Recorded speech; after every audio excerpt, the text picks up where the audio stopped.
Here are 11 things that you thought were absolutely useless in Stardew Valley. There are so many incredible animals in this game. Pigs will make you absolutely rich. Ostriches are a close second for pure profits. Then you have rabbits, the best utility animal in the game. And if you are a real gamer, you have access to golden chickens that, yes, will lay golden eggs that sell for a ton. These animals are great, but what about goats? Well, it turns out that they are not useless, not in the slightest. Goats produce goat milk, and once they like you enough, they will produce large goat milk. Placing large goat milk into a cheese press will guarantee you some gold quality goat cheese, but wait, there is more. You can then place that gold quality cheese into a cask in your basement to age it to iridium quality. It only takes 7 days. And you know what? Iridium goat cheese with the artisan profession sells for a very impressive 1,100 gold. To be honest, goat's cheese might just be the best thing to age in a cask, even better than starfruit, as they take 58 days to age to iridium quality. Incredible. Fairy dust is extremely expensive to craft. It costs an entire diamond and a fairy rose. If you were to sell those, it would make you 1,500 gold. And what does fairy dust do? It instantly finishes the processing of any machine, so if you use it on a furnace, it will immediately finish turning iridium ore into iridium bars. That sounds really useless, right? So is fairy dust useless? Well, not quite. There is one and only one good use for the stuff. If you use fairy dust on a cask, it will age the wine by 1 level. So you will need to use 3 servings of fairy dust to take regular quality wine all the way up to iridium quality. However, you don't need to use 3. Wait 28 days for the wine to age to gold quality, then use your fairy dust on the gold quality wine to instantly age it to iridium quality. This can save you an entire 28 days. Yes, this will eat into your profits, but it can speed up your aging process tremendously, so maybe fairy dust isn't that bad after all. Coal always seems to be the one resource that I can just never get enough of. You need coal to simply turn ore into bars, but you also need loads of coal to craft some of the best items in the game, like bee houses, preserve jars, and seed makers. So yeah, we will always need loads of the stuff. This is where the lovely charcoal kiln comes in. This little machine will take 10 pieces of regular old wood and turn it into a single piece of coal. I know, 10 pieces of wood for 1 coal, isn't that ridiculously expensive? Well, yes it is, but it is still worth it, because it is very easy to get loads of wood in this game, especially if you use the next thing in this video.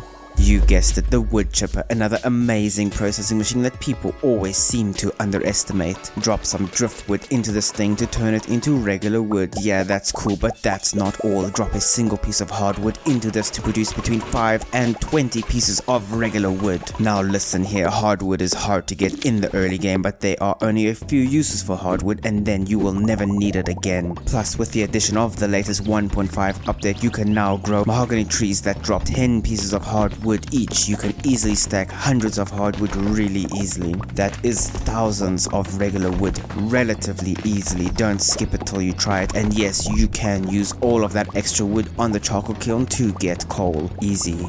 There are so many amazing new items that you can buy from Mr. Key. Like, most of these are absolutely incredible in the early game. It might even be hard to decide which to buy first, but I know you definitely won't be buying a hopper, right? The hopper is absolutely useless, right? Well, yes and no. Yes, it does not give you true automation in this game. However, even though it's only good at the end game, it still has a good use. As you might know, one of the best key items is the deconstructor, as it can allow you to get resources with gold that you had to manually farm for. It works great for everything, but it does not work very well with fishing tackle. This is because fishing tackle cannot stack, so each of them will take up an entire inventory slot. Filling up 10 deconstructors with treasure hunters is very tedious, but it's still worth it as it produces gold bars, so just use a hopper for this. You will only need to fill them all up once, and then you can easily run past the deconstructor, grab your gold bars, and not have to fiddle around in your inventory. This is like the only good use for the hopper though.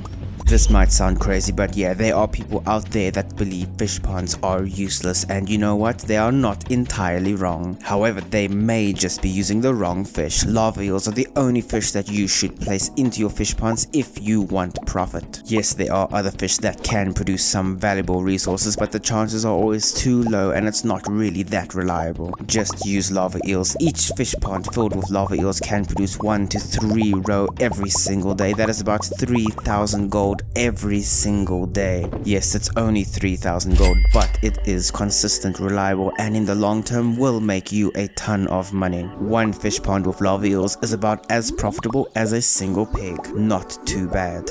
There are so many amazing farm layouts for you to choose, and you chose the beach farm, the worst farm of them all. While this is true mostly due to the fact that you are unable to use sprinklers on this farm except for this tiny little spot right here, the beach farm is actually great, especially for experienced players. Trust me, the beach farm adds a very unique, fun challenge. You can't just simply plant tons of crops, and it really does make the game feel different. Plus, you get access to those crates that wash up ashore and give you some great items. All in all, don't hate the beach farm until you have given it a try. Plus, I am going to start streaming a beach farm playthrough on Twitch. Come follow me to enjoy the pain with me, link in the description. Fishing is incredible in the early game. Most of your early game money will be made with fishing until you reach the end game, and you will most likely only be fishing for fun. But what about the other type of fishing, the crab pot method? Scream it at your lungs if you wish. Crab pots are not useless. With the right profession, you can get fish that you can use to make tons of fertilizer, or you can pick a different profession and never have to worry about bait again. Yes, you will be producing a ton of actual trash, but trash is another man's treasure. With the help of the recycling machine, of course. Yes, all of the trash you get from crab pots can be recycled into actual useful resources that will most definitely help you out on your playthrough. You can get stone, coal, iron ore, wood, and even refined quartz. With enough trash, you could reliably get these resources by never even entering the mines.